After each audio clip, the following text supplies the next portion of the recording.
ज्या पद्धतीनं भारतातल्या लोकशाहीवरती आपला एक ठसा उमटवण्याचा म्हणा किंवा त्याला वळण देण्याचा, देशामध्ये हुकुमशाही आहे, हुकुमशहा घाबरलेला आहे. त्यातल्या 3 गोष्टी मला खटकल्या.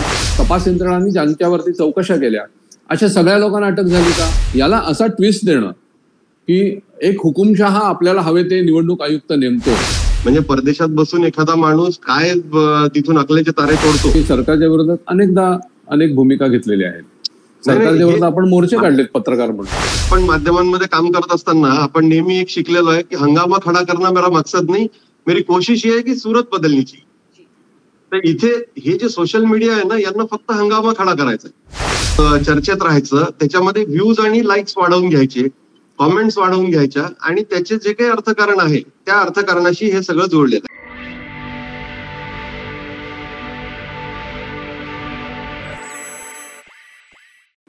भारतामध्ये लोकशाही नव्हे तर हुकुमशाहीची सुरुवात झालेली आहे. अगदी भारत देश हा ज्याला उत्तर कोरियामधल्या परिस्थितीकडे जायला लागलाय असं काहीच नॅरेटिव्ह घेऊन जो युट्यूबर तुमच्या समोर येतोय तो म्हणजे ध्रुवराठी. आणि त्या ध्रुवराठीवर त्याच्या ज्या गोष्टी अर्धसत्य असलेल्या तो आपल्या दर्शकांच्या समोर आणण्याचा प्रयत्न करतोय त्याबद्दल आज आम्ही या व्हिडिओमध्ये चर्चा करणार आहोत. नमस्कार, मी प्रतिभा चंद्रन आणि आपण पाहताय नवराष्ट्रचा हा विशेष कार्यक्रम सत्ताकारण. सत्ताकारण मध्ये हा व्हिडिओ करण्याचं कारण असं की ध्रुवराठी जो एक युट्यूबर आहे, जर्मनीमध्ये राहतो, सध्या काही काळासाठी कदाचित तो भारतात आलेला आहे कारण भारतातून त्याच्या काही मुलाखती प्रसारित झालेल्या आहेत. अर्थात त्याच्या वैयक्तिक कुठल्याही गोष्टीबद्दल आपल्याला काहीही बोलण्याची गरज नाही. केवळ जे अर्धसत्य किंवा सत्यापलाप ज्याला आपण मराठीमध्ये म्हणतो अशा गोष्टी जो त्या पोहोचवण्याचा प्रयत्न करतोय त्याबद्दल आज आपण बोलणार आहोत. माझ्या बरोबर माझे नेहमीचे सहकारी जे या कार्यक्रमामध्ये सहभागी होतात ते अनिकेत जोशी आणि विशाल राजे आहेत. दोघांचंही मनःपूर्वक स्वागत.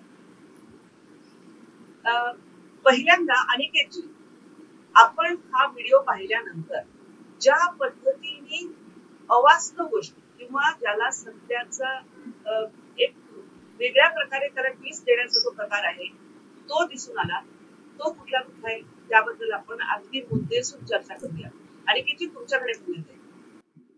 ध्रुवराठी हा एक खूप इन्फ्लुएन्शियल अशा प्रकारचा युट्यूबर आहे, यात काहीच शंका नाही. त्याचं फॉलोईंग हे लाखात आणि करोडोमध्ये आहे. आणि सगळ्यात महत्वाची गोष्ट म्हणजे त्याचे अनेक व्हिडिओ हे माहितीपूर्ण पण आहेत, काही चांगल्या गोष्टी त्यांनी मांडलेल्या आहेत, त्यामुळे तो लोकप्रिय झालेला आहे.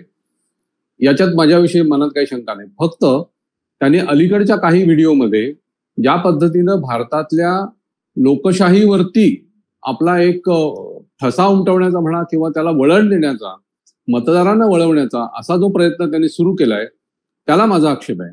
तरुण मुलांच्या मध्ये अर्धसत्य किंवा काही खोट्या गोष्टी किंवा ज्याला आपण म्हणू की चुकीच्या पद्धतीचे निष्कर्ष घटनांवरचे असे मांडण्याचा तो प्रयत्न करतोय आणि त्याला खूप मोठ्या प्रमाणात तरुणांचं फॉलोईंग आहे. त्यामुळे मला असं वाटलं, एक जाणवलं मला की या काही गोष्टींना आपण त्याच्या खोडून काढलं पाहिजेत. त्यांनी अलीकडेच एक व्हिडिओ जो केलेला होता त्याचं शीर्षक जर मराठीत आपण बघितलं तर ते असं होतं की देशामध्ये हुकुमशाही आहे, हुकुमशहा घाबरलेला आहे, हुकुमशहा घाबरलाय, अशा प्रकारचं त्याचं विधान होतं. आता मुळामध्ये यातल्या दोन्ही गोष्टी चुकीच्या आहेत की पंतप्रधान मोदी यांचं छायाचित्र त्यांनी वापरलंय आणि हुकुमशहा घाबरला असं म्हटलंय. माझ्या मते पंतप्रधान मोदी हे भारतामध्ये सर्वाधिक लोकप्रिय असलेले नेते आहेत. ते जगामध्ये भारताची प्रतिमा उंचावण्याचं काम त्यांनी केलेलं आहे. जगातले लोकशाहीवादी देश हे भारताकडे एक आपल्या बरोबरीचा अशा प्रकारचा पार्टनर देश म्हणून पाहतात, तेव्हा त्यांची अशा प्रकारे बदनामी करणं हे मला मान्य नाही. एक. दुसरं, त्यांनी त्याच्या व्हिडिओमध्ये 3 गोष्टी या हुकुमशहा नावाचा त्यांनी जो काही व्हिडिओ केलेला आहे त्यातल्या 3 गोष्टी मला खटकल्या. एक, त्यांनी असं म्हटलं की भारतामध्ये धडाधड सगळ्या विरोधी पक्षांच्या नेत्यांना अटक होते, तुरुंगात टाकलं जाते. ही गोष्ट खरी नाही आहे. ज्यांना अटक झाली त्यांच्यावरती पार सुप्रीम कोर्टापर्यंत ते लोक लढले परंतु त्यांना सुप्रीम कोर्ट देखील जामीन देऊ शकला नाही. अशा प्रकारचे पुरावे किंवा अशा प्रकारचं कथन, हे न्यायिक कथन ज्याला आपण म्हणतो, अशा प्रकारची मांडणी ही सरकारी वकिलांनी, त्याचप्रमाणे ज्या तपास यंत्रणा आहेत त्यांच्या वकिलांनी केलेली आपल्याला दिसली. आणि त्यामुळे सर्वोच्च न्यायालयाने देखील जे आता तुरुंगात आहेत त्यांना तुरुंगातच ठेवा अशा प्रकारची भूमिका घेतली. ही एक फॅक्ट तो लपून ठेवतो. दुसरी गोष्ट, ज्यांच्यावरती आरोप झाले किंवा तपास यंत्रणांनी ज्यांच्यावरती चौकशा केल्या अशा सगळ्या लोकांना अटक झाली का? असं अजिबात झालेलं नाहीये. त्यामुळे ही गोष्ट देखील तो खोटी सांगतोय आणि त्याच्यामुळे तरुण मतदारावरती विपरीत परिणाम होतोय. याला कुठेतरी एक आपण आळा घातला पाहिजे असं मला वाटलं. आणखीन एक त्याच्या याच व्हिडिओमध्ये एक महत्वाची गोष्ट त्यांनी लपवली आहे म्हणा किंवा अर्धसत्य सांगण्याचा प्रयत्न केलाय, ती अशी की भारताचे निवडणूक आयुक्त हे पंतप्रधान मोदी यांनी स्वतःच नेमलेत, त्यांना पाहिजे होते ते. आता ह्याच्यात असं झालेलं आहे की 3 आपल्याकडे निवडणूक आयुक्त असतात, एक मुख्य निवडणूक आयुक्त असतात. मुख्य निवडणूक आयुक्तांच्या बरोबर जे 2 निवडणूक आयुक्त होते त्यातले एक त्यांच्या कालमानानुसार वयानुसार निवृत्त झाले. ते झाले फेब्रुवारीमध्ये, जानेवारी फेब्रुवारीत ते निवृत्त झाले. भारतामध्ये इलेक्शनची प्रक्रिया सुरू होती. आता अशा काळामध्ये नवीन आयुक्त नेमायचे की नाही असं सरकारकडे प्रश्न असेल कदाचित. दुसरं, आणखीन एका आयुक्तांनी अचानक राजीनामा दिला. तो राजीनामा दिला तिथपर्यंत पहिल्या निवडणूक आयुक्तांची रिक्त जागा भरण्याची प्रक्रिया जी मान्य आहे, कायद्यानुसार आहे, ती सुरू झालेली होती. आता मला इथे आणखीन एक मुद्दा तुम्हाला सांगायचा आहे, तो असा की ध्रुव राठीचं म्हणणं असं आहे की सर्वोच्च न्यायालयाचे मुख्य न्यायाधीश आणि पंतप्रधान आणखीन विरोधी पक्षनेता यांनी मिळून निवडणूक आयुक्त नेमले पाहिजेत. हे अर्धसत्य असं आहे की सुप्रीम कोर्टाचे डायरेक्शन मागच्या एका खटल्यामध्ये असे होते की मुख्य निवडणूक आयुक्त आयुक्त नेमण्यासाठी कायदेशीर तरतूद भारत सरकारने केलेली नाहीये. जी परंपरेने 1950 पासून ज्या पद्धतीनं निवडणूक आयुक्त नेमले जातात तशी ती नेमणूक चाललेली होती. याला सुप्रीम कोर्टाने हरकत घेतली आणि आक्षेप घेतला आणि त्यांनी सांगितलं की जोपर्यंत संसद कायदा करत नाही तोपर्यंत भारताचे सरन्यायाधीश, भारताचे पंतप्रधान आणि संसदेतील लोकसभेतील विरोधी पक्षनेता या तिघांनी मिळून निवडणूक आयुक्त नेमावेत. ही रचना म्हणा किंवा ही एक व्यवस्था, यंत्रणा ही तिथपर्यंत होती जोपर्यंत संसद कायदा करत नाही. सुप्रीम कोर्टाचा हा निर्णय आल्यानंतर संसदेने कायदा केला, कायद्यानुसार जी प्रक्रिया ठरवली त्या कायद्याची चर्चा झाली. असं नाही झालं की हा कायदा गोंधळात मंजूर झाला आणि पास झाला. त्याच्यानुसार जी प्रक्रिया ठरवली त्यात लोकसभेतील विरोधी पक्षनेता, आता हे पद गेले 2 लोकसभेत रिक्त आहे, त्यामुळं लोकसभेतील सर्वात मोठ्या विरोधी पक्षाचा नेता अशी त्यात एक उपसूचना म्हणा किंवा सुधारणा केलेली आहे. त्याच्यानंतर एक कॅबिनेट मंत्री, साधारणपणे हे न्याय खातं सांभाळणारे मंत्री आणि पंतप्रधान यांच्या समितीने हा निर्णय करायचा असा कायदा संसदेने मंजूर केलेला आहे. त्यानंतर ह्या लोकांनी आपणहून आपल्या मनातली नावं निवडायची का? तर तसं नाही. तर यासाठी एक भारत सरकारच्या उच्च अधिकाऱ्यांची समिती सरकारने त्या कायद्यानुसारच स्थापन झालेली आहे, ज्याच्यामध्ये कॅबिनेट सचिव आणि अन्य वरिष्ठ सचिव हे कोण उमेदवार असतील याची शिफारस करतात. आता भारतामध्ये परंपरेनुसार म्हणा किंवा आता कायद्यानुसार हे कोण निवडणूक आयुक्त होणार हे ठरलेलं आहे. हे निवडणूक आयुक्त हे एखाद्या राज्याचे मुख्य सचिव किंवा भारत सरकारचे सचिव म्हणून निवृत्त झालेले अधिकारी किंवा कॅबिनेट सचिव म्हणून, म्हणजे सर्वात वरिष्ठ जे पद आहे आपल्या प्रशासकीय यंत्रणेमध्ये कॅबिनेट सचिव, त्या पदावरून निवृत्त झालेले अधिकारी हे निवडणूक आयुक्त म्हणून नेमले जातात. TN शेषन आपल्याला आठवत असतील, सर्वात अत्यंत गाजलेले किंवा ज्यांनी 100 प्रकारच्या निवडणूक सुधारणा केल्या, ते शेषन हे विश्वनाथ प्रताप सिंग आणि चंद्रशेखर यांच्या काळामध्ये भारताचे कॅबिनेट सचिव होते, जे प्रशासनातलं सर्वाधिक मोठं पद आहे. ते निवृत्त झाल्यानंतर चंद्रशेखर यांनी त्यांची नेमणूक 89 मध्ये निवडणूक आयुक्त म्हणून केली. ही सगळी परंपरा त्याचं पालन करूनच आतापर्यंतचे भारताचे सर्व निवडणूक आयुक्त आणि सर्व मुख्य, कारण नंतरच्या काळामध्ये गेल्या 25-30 वर्षामध्ये मुख्य निवडणूक आयुक्त आणि 2 आयुक्त अशी आपल्याकडे रचना झाली. तत्पूर्वी एकच आयुक्त सर्व कारभार चालवत होते. ही सगळी रचना असताना आता 2024च्या निवडणुकीच्या वेळेला त्याच्या तोंडावर 2 पदं रिक्त झालेली होती. फक्त एकच जे मुख्य निवडणूक आयुक्त आहेत ते कार्यरत आहेत. अशी परिस्थिती असताना सरकारने कायद्याचं पालन करून पण थोड्या वेगाने यंत्रणा उभी करून ते 2 पदं भरली. 2 पदं ज्यांची भरली त्यांच्याविषयी राठीचा आक्षेप आहे का की ते इंटिग्रिटीचे नाहीत किंवा त्यांच्याविषयी काही असा कुठलाही आक्षेप नाहीये. पंतप्रधानांनी नेमणूक केली म्हणजे काय तर लोकसभेतील विरोधी पक्षनेते जे काँग्रेसचे आहेत त्यांना याच्यामध्ये स्थान होतं या समितीमध्ये. ते त्यांच्या निवडणुकीच्या कामामुळे तिकडे आले नाहीत म्हणा किंवा काय त्यांनी त्यांचं मत टपालाने कळवलं. आणि एक मंत्री ही जी समिती होती त्या समितीने जी 10-12 नावं आधीच्या सचिवांच्या समितीने सुचवली त्यामधून 2 व्यक्तींची निवड केली.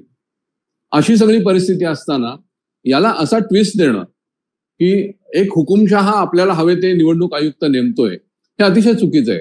आणि हा तरुण मतदार कारण हा राठी जो आहे त्याचं जे फॉलोईंग आपण बघितलं तर ते तरुण मुलांमध्ये खूप मोठ्या प्रमाणात फॉलोईंग आहे.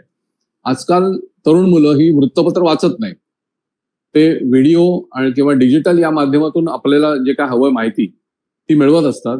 तिथे जर अशा चुकीच्या पद्धतीनं माहिती जात असेल तर त्याला आपण जे प्रिंट मीडियामध्ये काम करणारे आणि आता डिजिटल माध्यमातून व्यक्त होणारे असे आपल्यासारखे जे पत्रकार आहेत त्यांनी ह्याला कुठेतरी काउंटर केलं पाहिजे असं मला प्रकर्षाने जाणवतं.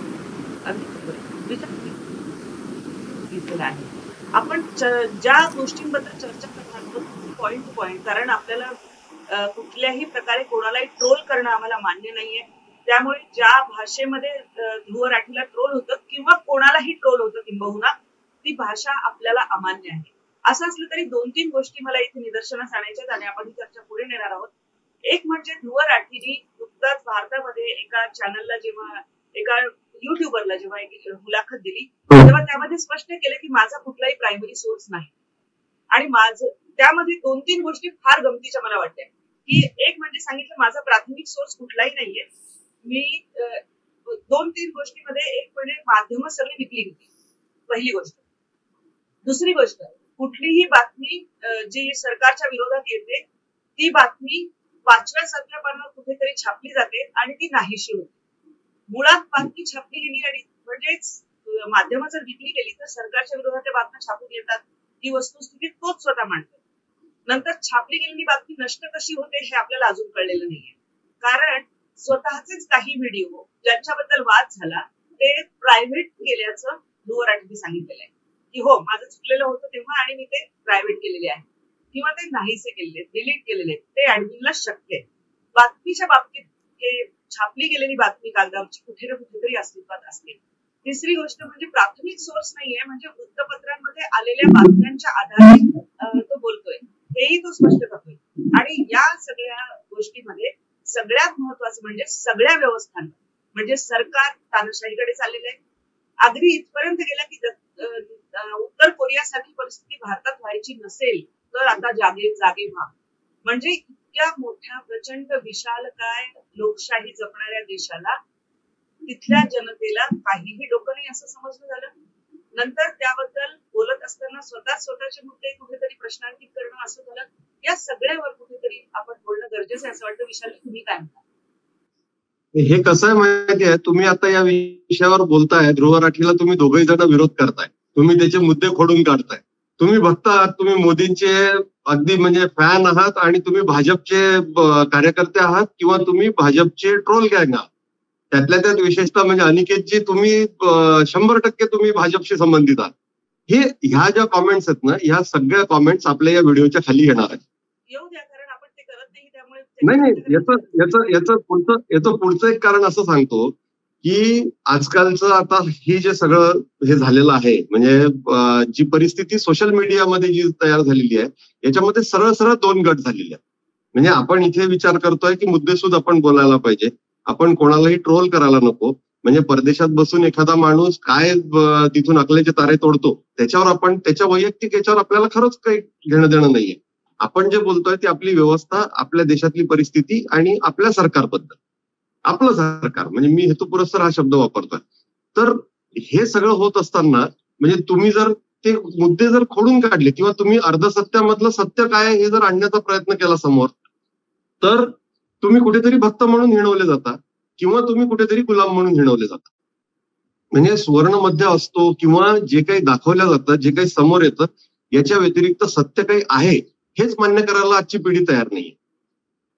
जेवढं जे काही वाढलेलं आहे त्यांच्या समोर रेडीमेड, नाही विशाल, मला थोडंसं असं सांगायचंय की आपण असं म्हणतो की तरुण मुलं इन्फ्लुएन्स होतात, पण जर त्यांच्यासमोर दुसरी बाजू येतच नसेल तर नॅचरली एकच बाजू जी आहे ती त्यांना कळते किंवा पट्टी आहे ती घेऊन ते पुढे जातात.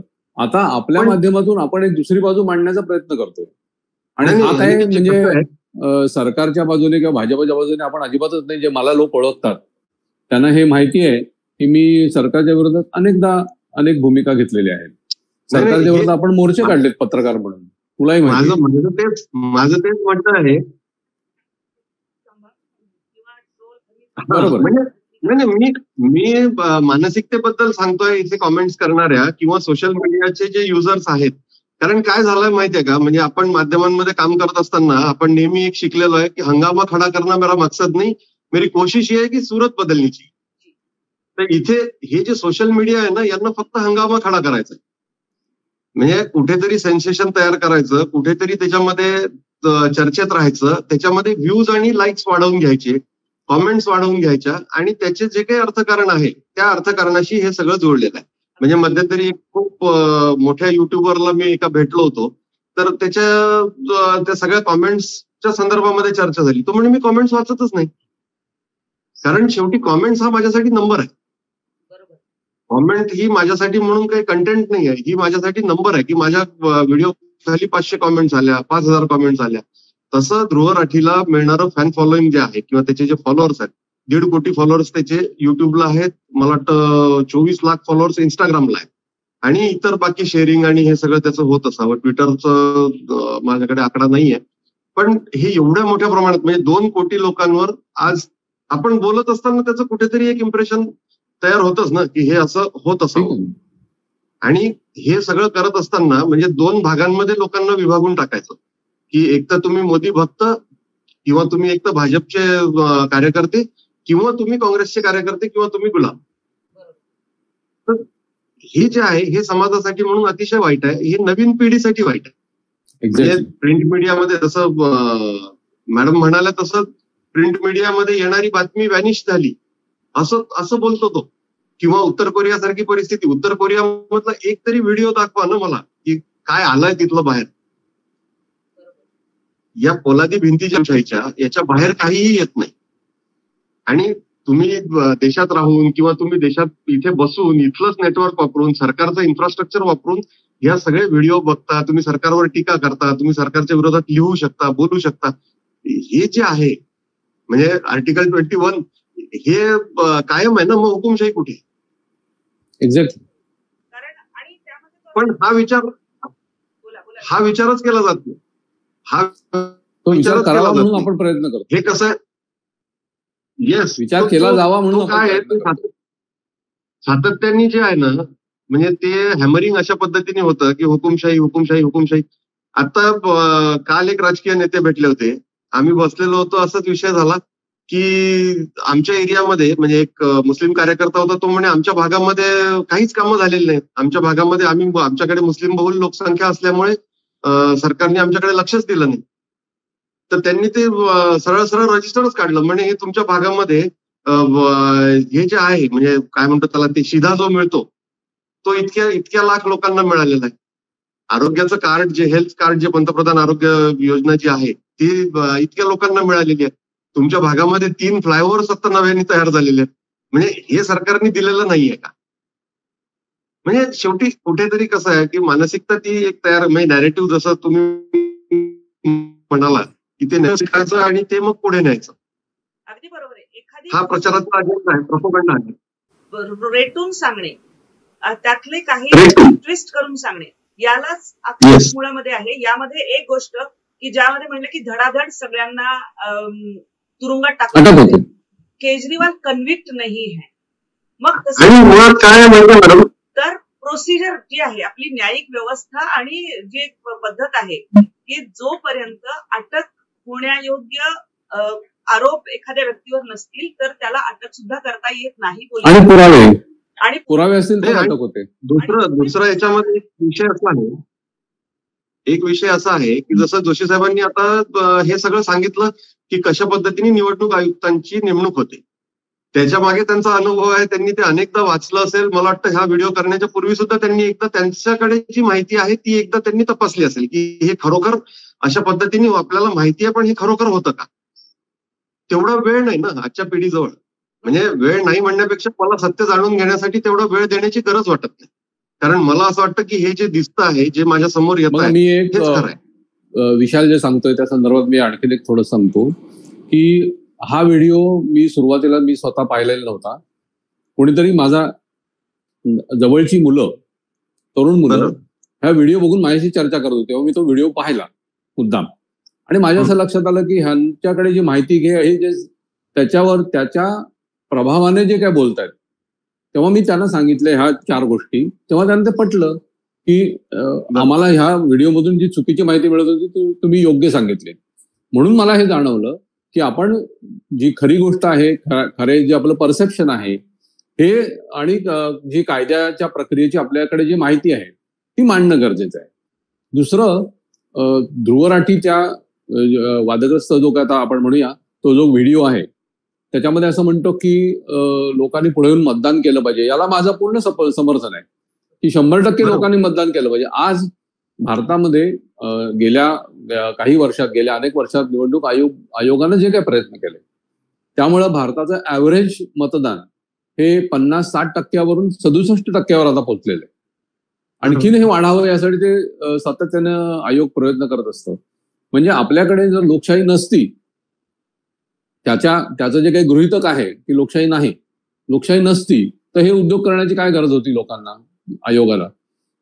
आता 85 वर्षाच्या आणि विकलांग असणाऱ्या व्यक्तींच्या घरी जाऊन मतदान घेतलं जात आहे, घेण्याची सुरुवात झाली पोस्टल बॅलेट सारख्या पद्धतीनं.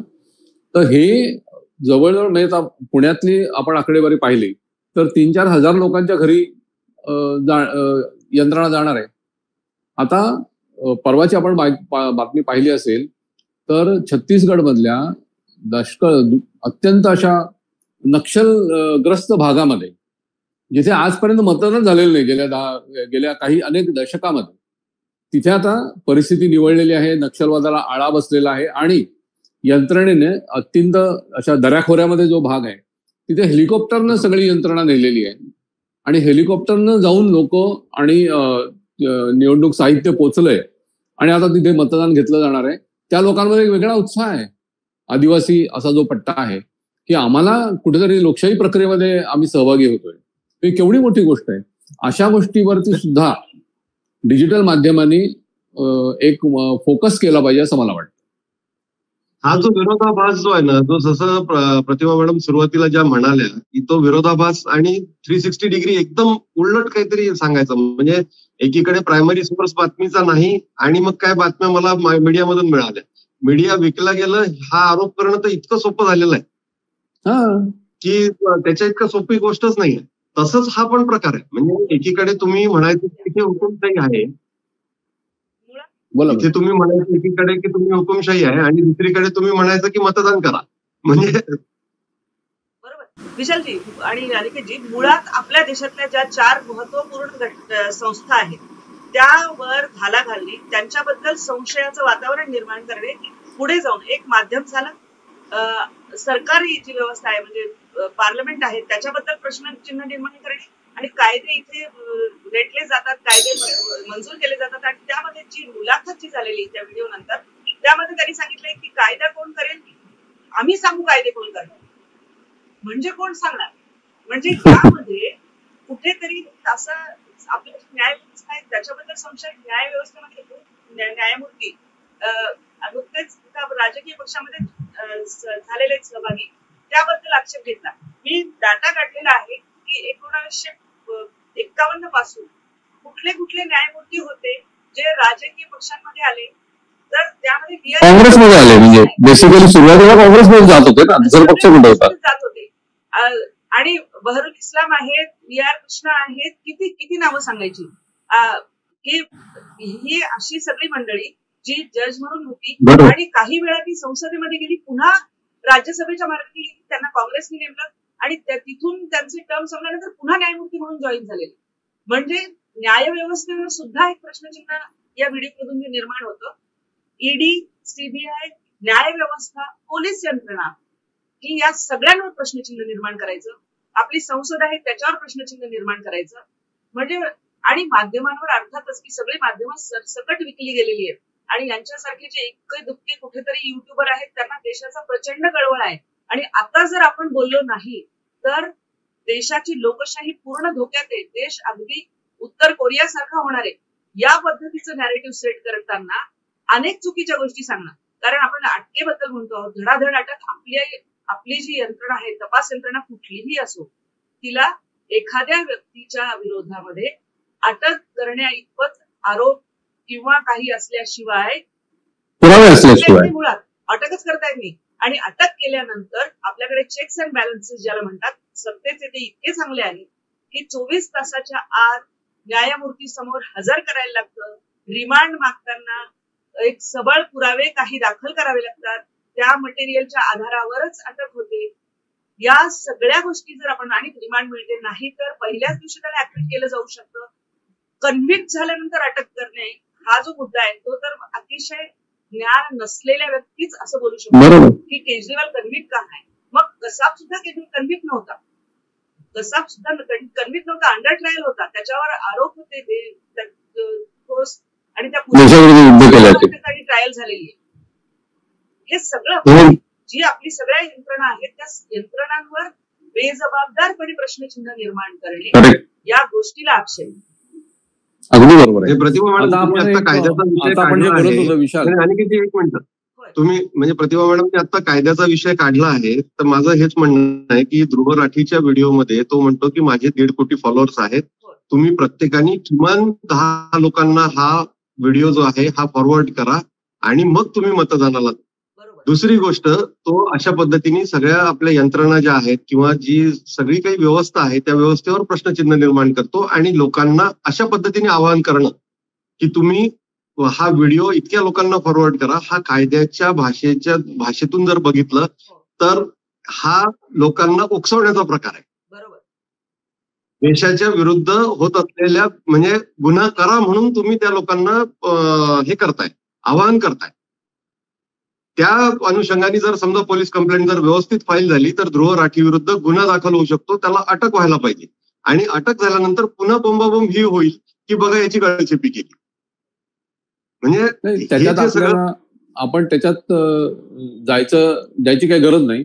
आता प्रतिभा मॅडम जो मुद्दा सांगत होत्या की न्याय यंत्रणा कशी व्यवस्थित काम करते किंवा काय, मला एक तुलाही उदाहरण अशी अनेक आठवतील की म्हणजे खालची कोर्ट देखील एखाद्या नागरिकाने जर तक्रार केली आणि माझ्याकडनं चुकीच्या पद्धतीने वसुली केली गेली किंवा तहसीलदारने माझं जे काही कॉम्पन्सेशन आहे दिलेलं नाही, अशा वेळेला न्यायालयाने, जिल्हा न्यायालयाने किंवा सत्र न्यायालयाने असे आदेश दिलेले आहेत की तहसीलदारची खुर्ची जप्त करा.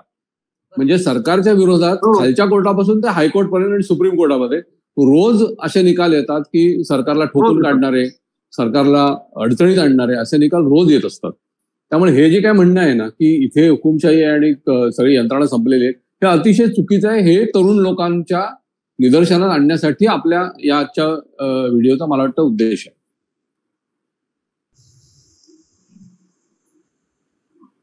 बरोबर.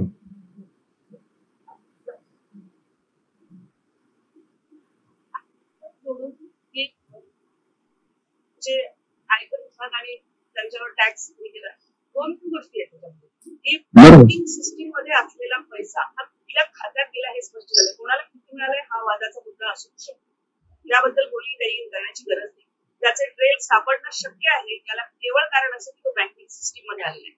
त्यामुळे जर इन्कम टॅक्स आयकर विभागाने तुम्ही जर टॅक्स बुडवलेला असेल आणि तुम्ही म्हणताय जुनं चुकीचं तुमचं पॅन कार्ड दिलेलं असेल, ही गोष्ट एखाद्या मोठ्या पक्षाला शोभणारी आहे का?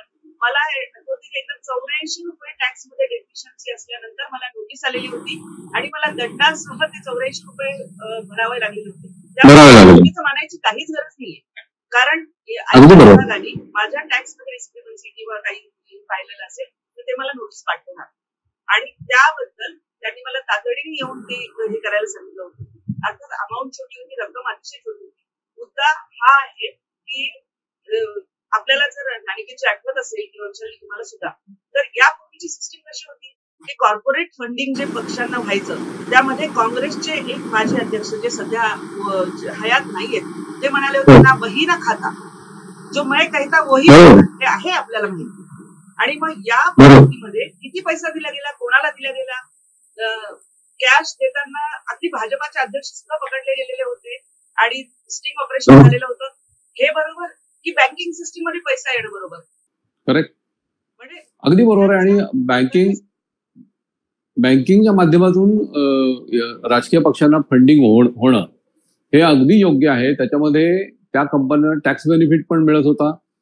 पण याच वेळेला जे टॅक्स कायदे बदलले गेले काँग्रेसच्या काळातच, नरसिंहरावांच्या काळाच्या नंतर जे काही टॅक्स कायदे बदलले त्यात राजकीय पक्षांना मिळणाऱ्या देणग्या ह्या एकेकाळी ज्याच्यावरती कर लागत नव्हता तो कर लागायला लागला.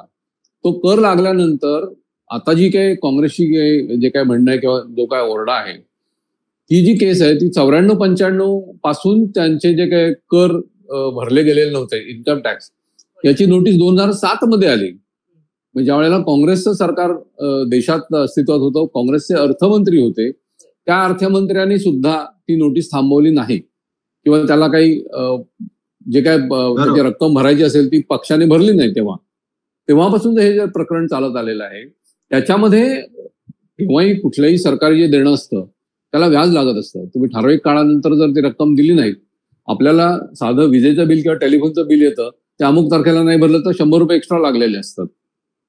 याच न्यायाने इन्कम टॅक्स मध्ये 10%, 12% ज्या पद्धतीने त्यांचा कर लागत असेल आणि व्याजावरती व्याज, अशा त्या रकमा वाढत गेल्या आणि ती मागच्या काळातल्या 300 कोटी रुपये भरा अशी त्यांना 15-16 साली नोटीस आली होती. त्याच्यावरून ते हायकोर्टमध्ये आणि सुप्रीम कोर्टमध्ये गेले, तिथेही त्यांना तो रिलीफ मिळालेला नाही. आताही सुप्रीम कोर्टाने मध्ये हे प्रकरण गेलं होतं तेव्हा इन्कम टॅक्स विभागाने स्वतःहून सांगितलं की आता इलेक्शन प्रक्रिया होईपर्यंत आम्ही तुमच्या कुठल्याही या मागण्या करणार नाही. याचा अर्थ ती केस बंद झालेली असं नाही आहे. टॅक्सची कुठलीही केस किंवा कुठलीही सरकारी जी काही चौकशी असेल ती बंद होत नाही. तुम्ही त्याला पूर्ण खुलासा देणं किंवा तो कर भरणं हेच उत्तर असतं. ते जोपर्यंत काँग्रेस पक्ष करणार नाही तोपर्यंत त्यांना ह्या नोटीस अशा येतच राहतील, कुणाला येतील. म्हणजे पण मुळात कसं आहे की हे समजावून घेणं आवश्यक आहे. म्हणजे आता हे काय झालंय तर मोदींचं जे होतं 15 लाखाचं जे भाषण होतं ते मी स्वतः समोर बसून ऐकलंय. म्हणजे प्रेस बॉक्स मध्ये बसून मी ते भाषण ऐकलं. त्यावेळी त्यांचं इतकं सुंदर वाक्य होतं ते, म्हणजे ते अपील झालं की इतका पैसा, म्हणजे त्यांनी उदाहरण देताना आपण म्हणतो ना की म्हणजे इतकं काही त्याच्यामध्ये आहे की बाबा परदेशात इतके पैसे लोकांनी पाठवलेले आहेत की जर परत आणले तर प्रत्येकाला 15 लाख जर आणले तर डिवायडेड बाय जर लोकसंख्या केली तर प्रत्येकाच्या खात्यामध्ये 15-15 लाख रुपयापर्यंत जातील. हे एक त्यांनी उदाहरण दिलं होतं. त्यांनी कुठेही असं म्हटलेलं नव्हतं की मी 15 लाख रुपये देईन. म्हणजे मी माझ्या स्वतः, म्हणजे मी तिथे बसलेलो होतो त्या प्रेस बॉक्समध्ये त्यांच्या त्या भाषणाच्या वेळी. आणि पण ते नंतरच्या काळामध्ये, म्हणजे ते नंतर वर्षभर त्याच्यावर काहीच झालं नाही. 1 वर्षानंतर ते ज्या पद्धतीने ट्विस्ट करून आलं सगळं सोशल मीडियामध्ये, तर मलाच आश्चर्य वाटलं. 15 लाख रुपये द्या, 15 लाख रुपये मोदींनी दिले नाहीत. म्हणजे हे जे सगळं आहे ना की हे इझी, विरोधकांचा ट्विस्ट करण्याचा जो भाग असतो तो ते करतच राहणार. म्हणजे त्याच्यात काय मी असं मानत नाही की ते चुकीच्या पद्धतीने करतात. फक्त त्याचबरोबर पत्रकारांचं हे काम आहे की हे खरी गोष्ट काय आहे हे सांगणं. ते आपण आता करतोय.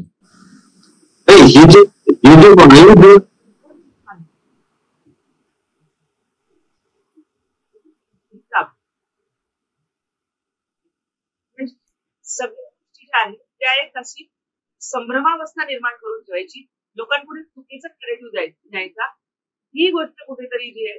आणि आपल्या सगळ्या ज्या संस्था आहेत, न्याय व्यवस्था असेल किंवा तपास यंत्रणा असतील, कार्यकारी, म्हणजे प्रत्येक संस्थेबद्दल या तद्दन अगदी हुकुमशहाच्या ह्याच्यात आपली भारतीय संविधान आणि भारतीय लोकशाही ही इतकी कमकुवत नाहीये की जी अशी कुठल्या तरी एका व्यक्तीला वेठीस धरता येईल हे सुद्धा आपण लक्षात घेतलं पाहिजे. बरोबर, अगदी करेक्ट.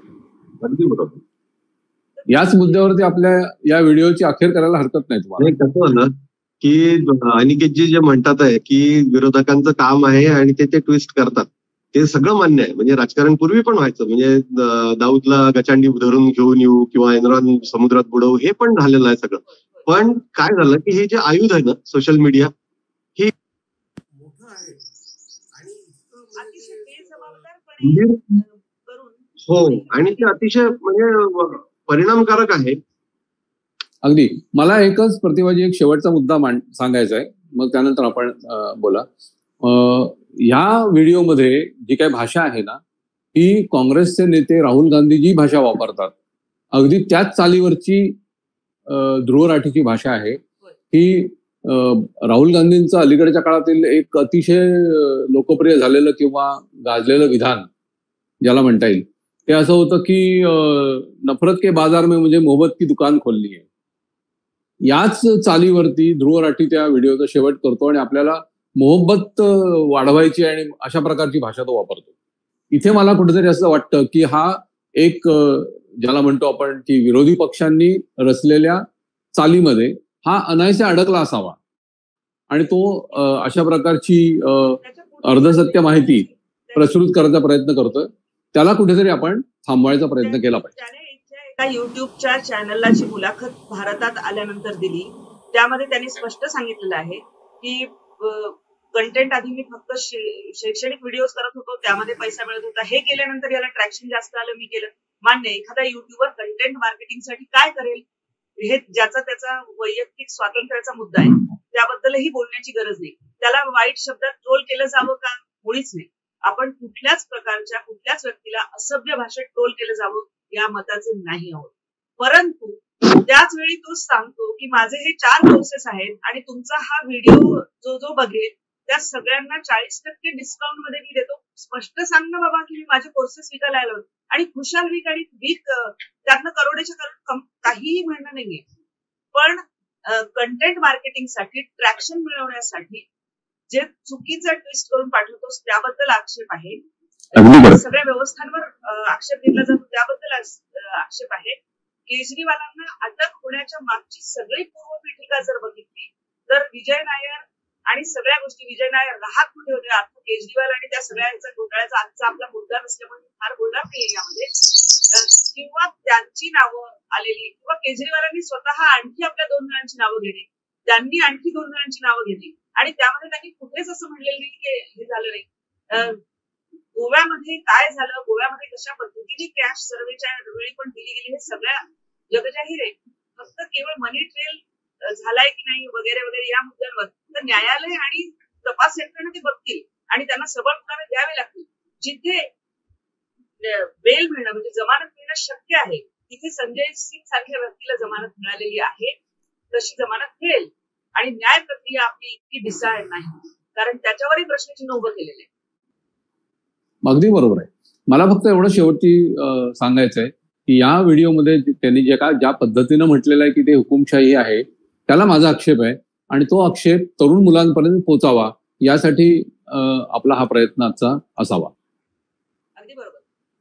तर विशालजी तुम्हाला काही सांगायचं नसेल तर एक शेअर. मला एक शेवटचं फक्त हे आहे की या सगळ्या गोष्टी ज्या आहेत, म्हणजे सुरुवातीला ज्यावेळी टीव्ही माध्यम आलं, टीव्हीवर 24 तास बातम्यांचा रतीब घातला जायला लागला, त्यावेळी प्रिंट मीडिया हा त्या टीव्हीच्या मागे फरफटत गेल्यासारखा झाला.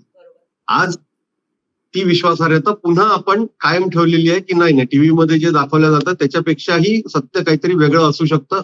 हे अनेक आव्हानात्मक परिस्थितीतून गेल्यानंतर प्रिंट मीडियाने पुन्हा एकदा सिद्ध केलं की आमची जी विश्वासार्हता आहे ही टीव्हीपेक्षा निश्चित जास्त आहे, किंवा आम्ही सत्याच्या बाजूने आम्ही उभे राहणार आहे, कारण ते ऍक्च्युअली ब्लॅक अँड व्हाईट मध्ये आहे आणि तो इतिहास लिहितोय. आपण जे लिहितोय ते आपण रोजची घटना लिहितोय, ती तात्पुरती त्या फक्त 12 तासापुरती 24 तासापुरती नाहीये, ती आपण अनेक वर्षांसाठी अनेक पिढ्यांसाठी आपण रेफरन्स तयार करतोय. तसंच या सोशल मीडियाचं सुद्धा आता होणार आहे. सोशल मीडियाच्या मागे ध्रुव राठी सारखे जे लोक आहेत की जे क्षणिक काहीतरी सेन्सेशन तयार करायचं, हंगामा तयार करायचा आणि अर्थकारण आपलं पूर्ण करायचं, यासाठी म्हणून ज्या पद्धतीने आता हे सोशल मीडिया राबवलं जाईल त्याच्या मागे सुद्धा मला वाटतं पुन्हा प्रिंट मीडियाची तशीच फरफट होणार आहे. आणि मग पुन्हा या म्हणजे एक नवीन अजून अग्निपरीक्षा प्रिंट मीडियासाठी आहे असं मला या सगळ्या ह्याच्यातून वाटतंय. अगदी बरोबर. तर त्या अग्निपरीक्षेतून निश्चित आपण जाऊन सलाखून निघणार आहे, याच्याबद्दलही वाद नाही. कारण कुठेतरी प्रतिवाद करावा खोट्याला. आज आपण फक्त तिघं नाही आहोत, आपल्या मागे अख्खी आपली संस्था उभी आहे. आपल्या संस्थेतले हजारो लोक जे आपल्या मागे आहेत ते सगळेजण आपल्या पाठीशी उभे आहेत की नाही तुम्ही या विषयावर बोललं पाहिजे. तर याचा अर्थ आपण म्हणजे आपली संख्या मोठी आहे. जरी स्क्रीनवर आपण तिघं दिसत असलो तरी सुद्धा या म्हणजे सत्य समाजासमोर यावं हे इच्छा असणारी संख्या मोठी आहे. त्यामुळे निश्चित आपण ही अग्निपरीक्षा पूर्ण करू असं मला वाटतं. दर्शक, माझे दोन्ही सहकारी अगदी मुद्देसूदपणे या विषयावर बोलत होते. आमचा विरोध कुठल्याही युवराठीला नाही किंवा कुठल्याही युट्यूबरला नाही. त्यांनी आपला कंटेंट करावा, फक्त जबाबदारीने करावा. आणि जर ते देशातल्या कुठल्याही संस्थेबद्दल बोलत असतील, त्याबद्दल काहीतरी बोलत असतील तर त्याची योग्य बाजू, त्याची दुसरी बाजू समोर आणली, यासाठीचा हा प्रयत्न आहे. मला नेहमी शेरो शायरी आवडते. माझ्या वडिलांना खास त्याचा शौक होता. त्यामुळे भारताबद्दल, भारत हा इतका कमकुवत देश होईच नाही. ही हजारो वर्षांची परंपरा आणि संस्कृती असलेला देश आहे. अनेक आक्रमणं झेललेला देश आहे. आणि त्यामुळे मला एक आठवतं की यूनानिमिस्ट रोमा सब मिट चुके जहां से हम तक मगर है बाकी हिंदुस्तान हमारा, कुछ बात है ऐसी की ये हस्ती मिटती नहीं हमारी, सदियों से ले रहा है ये आसमां इम्तिहान हमारा. असे अनेक लोक येतील जातील. भारतातली लोकशाही व्यवस्था आणि भारतीय जनतेचा, इथल्या लोकांचा जो एक दृढ विश्वास इथल्या संस्कृतीवर आहे तो कायम राहणार आहे याचा विश्वास ठेवा. नवराष्ट्रच्या आमच्या युट्यूब चॅनलला सबस्क्राईब करायला विसरू नका आणि तुमच्या ज्या कमेंट्स असतील त्या जरूर आम्हाला कळवा. नमस्कार.